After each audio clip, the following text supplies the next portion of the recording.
Welcome to BVR TV news. आज हमारे सामने मसूर surgeon, Telangana state Congress party senior leader and PCC member doctor Lakhavat Lakshmi Narayan Nayak हैं। नमस्कार सर। नमस्कार।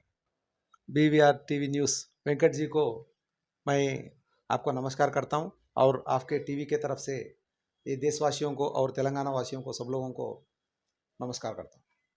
ओके सर, पार्लियामेंट रिजल्ट्स आ गया, उनके बारे में आप क्या बोलते हैं? मैं पहला गौरव अपना प्रधानमंत्री जी श्री नरेंद्र मोदी जी को तीसरी बार प्रधानमंत्री बनने के इस मुख्य अवसर पर उनको बधाई देना चाहता हूं और उनका आने वाली मंत्रिमंडल को भी बधाई करना चाहता हूं, क्योंकि जवाहरलाल नेहरू के बाद गौरव श्री नरेंद्र मोदी जी तीसरी बार प्रधानमंत्री बनने के लिए जा रहे, इसीलिए उनको बहुत बहुत शुभकामनाएं। तो आज देश भर में इलेक्शन रिजल्ट आने के बाद एक चर्चा चल रही, तो इनमें कौन जीता कौन हारा। तो मैं समझता हूँ आज देश की जनता जीती है, भारत देश की जनता जीती है। डेमोक्रेसी का माहौल हो रहा है इधर, क्योंकि पूरा देश में 543 एमपी सीट्स में कोई भी ए सिंगल लार्जेस्ट पार्टी जो सत्ता बनाने वाले को 272 सीट्स आने का ज़रूरत है, मगर आज सबसे ज़्यादा सीट आई सो बीजेपी पार्टी को 240 सीट्स और second largest party Congress party को 99 सीट्स और बाकी दूसरे लोकल पार्टीज हो या नेशनल पार्टीज हो उनको कम अंक मिला।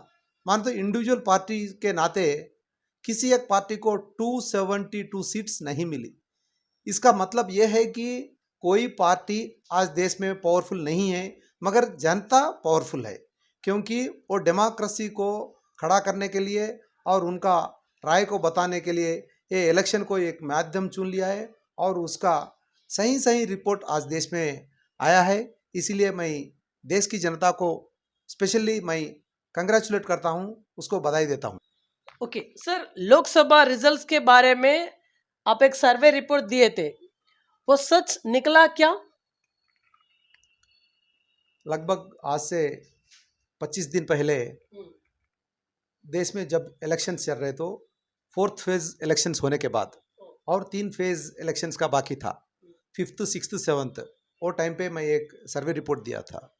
तो उस टाइम मेरा प्रोजेक्शन था 280 टू 290 सीट्स इंडिया गठबंधन को और अराउंड 180 टू 200 सीट्स एनडीए को आने का उम्मीद है। इसके बारे में मैं एक सर्वे रिपोर्ट दिए थे। तो मेरा सर्वे रिपोर्ट कुछ स्टेट्स में, जो मेन स्टेट में यूपी के बारे में बोला, जो तेलंगाना के बारे में बोला, जो तमिलनाडु, केरला, महाराष्ट्र स्पेशली और पंजाब, इन स्टेट में जो बात मैं बोला था, इवन राजस्थान आल्सो जो मैं बोला था वो बराबर आया। मगर कुछ स्टेट्स में मैं जो बोला वो उनका थोड़ा मेरा एस्टिमेशन से फ़र्क में रिजल्ट्स आए। मैं उनके बारे में मेरा एस्टिमेशंस क्यों रॉन्ग आया बोल के आज तक मैं उनके बारे में सोच रहा हूँ और उसका वजह भी मैं बोलने का कोशिश करूँगा। ओके सर, आपका रिपोर्ट्स कौन से स्टेट्स में सही नहीं निकला? मैं मध्य प्रदेश में, उसमें जो 26 सीट्स है उसमें लगभग 10 सीट्स कांग्रेस को आने का मैं एस्टिमेशन बनाया था। ऐसा दिल्ली में 7 सीट्स में 50-50 आने का, नहीं तो इंडिया कूटमी को ज़्यादा आने का मैं एस्टिमेशन किया था। गुजरात में भी कांग्रेस को कुछ सीट्स मिलने का मैं उम्मीद किया था। कर्नाटका में मेरा सोच और थोड़ा कुछ अलग था। तो एक्सेप्ट कर्नाटका, ये दूसरे स्टेट्स में जो मैं जो सर्वे रिपोर्ट में बताया वो सही नहीं आया। मैं इसका तो डीपली सोच रहा हूँ, क्योंकि ये ऑल द स्टेट्स है except Karnataka BJP governed states है, तो 100% रिजल्ट्स सिर्फ और सिर्फ बीजेपी को मिला, ये कैसा हो सकता? ये तो मुझे आज तक भी प्रश्न रूप में है। उसका टाइम आंसर देगी, मैं समझता हूँ। राइट सर, आखिरी में आप क्या बोलते हैं? Final one. मैं बीवीआर न्यूज़ के द्वारा देशवर्ष के पूरा लोगों को और गौरव प्रधानमंत्री जी श्री नरेंद्र मोदी को बधाई देना चाहता हूं, क्योंकि तीसरी बार वो प्रधानमंत्री बन रहे। मगर मैं I heartfully congratulate to Rahul Gandhi ji also, क्योंकि राहुल गांधी जी देश में पूरा जोड़ो यात्रा के हिसाब से, न्याय यात्रा के हिसाब से पूरब से पश्चिम तक और उत्तर से दक्षिण तक पूरा देश को वो चल के पूरे लोगों का जो परेशानियां और जो बेसिक प्रॉब्लम्स मालूम कर लिया, और आने वाली फ्यूचर को वो देश के नेता मुझे दिख रहे, राहुल गांधी में देश के नेता दिख रहे। इसीलिए मैं राहुल गांधी जी को भी I want to specially congratulate and I want to wish all the best to the Rahul Gandhi जी।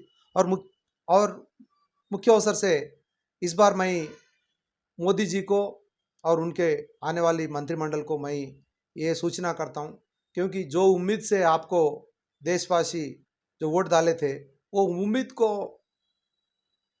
ऊंचा रखने के लिए कोशिश कीजिए, क्योंकि इलेक्शन से पहले आपके बारे में और आपके ऊपर जो कॉन्स्टिट्यूशन को डिसोल्यूशन कर देते और ये कुछ लोगों को माने तो अदर देन हिंदूज को उनको परेशानियां करते बोल के जो चर्चा चल रही, ऐसी चर्चा देश के लिए डेवलपमेंट के लिए ठीक नहीं है।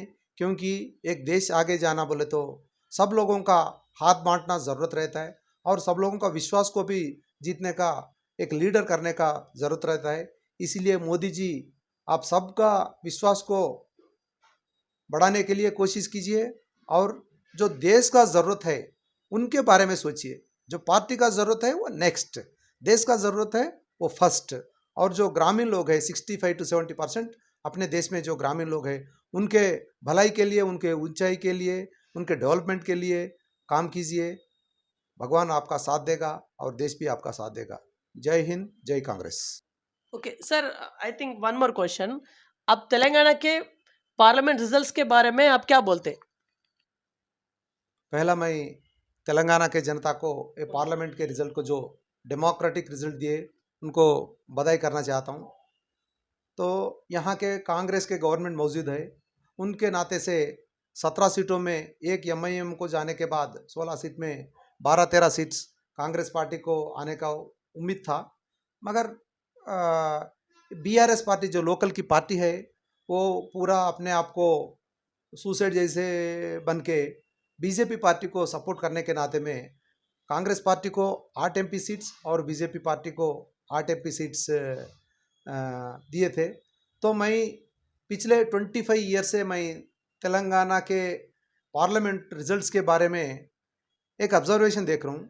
जिस पार्टी को तेलंगाना में सत्ता मिलती, ज़्यादा मेजॉरिटी मिलती, वही पार्टी उनका सपोर्ट से सेंटर में पावर में आ रहे। तो 94 में ऐसा हुआ, 99 में ऐसा हुआ, 2004 में ऐसा हुआ, 9 में हुआ, 14 और 18 में भी, 19 में भी ये BRS party under current BJP को सपोर्ट किया था, इसीलिए बीजेपी पावर में है। आज भी एक वेराइटी सिचुएशन तेलंगाना स्टेट में है, वो कांग्रेस पार्टी को 8 एमपी सीट्स दिए और बीजेपी को भी 8 सीट्स दिए। माने तो both are equally potent to form the government in the centre. तो बाई डिफॉल्ट 50% जो टॉसिंग रहता ना, उसमें अभी टॉसिंग के हिसाब से बीजेपी को सत्ता मिला जैसा हुआ, क्योंकि उनका भी अब्सोल्यूट मेजॉरिटी दिल्ली में नहीं है। इसीलिए जो तेलंगाना का जो सोच विचार है वो सोच विचार is more powerful than anything else, मैं समझता हूँ। इस तरफ से मैं तेलंगाना लोगों को बधाई बोलना चाहता हूँ। आने वाले दिन में रेवंत रेड्डी जी के लीडरशिप में तेलंगाना बहुत आगे जाने का उम्मीद है और मैं आशा ऐसा करता हूँ। जय कांग्रेस, जय Telangana. Right. So this is today's interview. Thanks for watching. Thank you.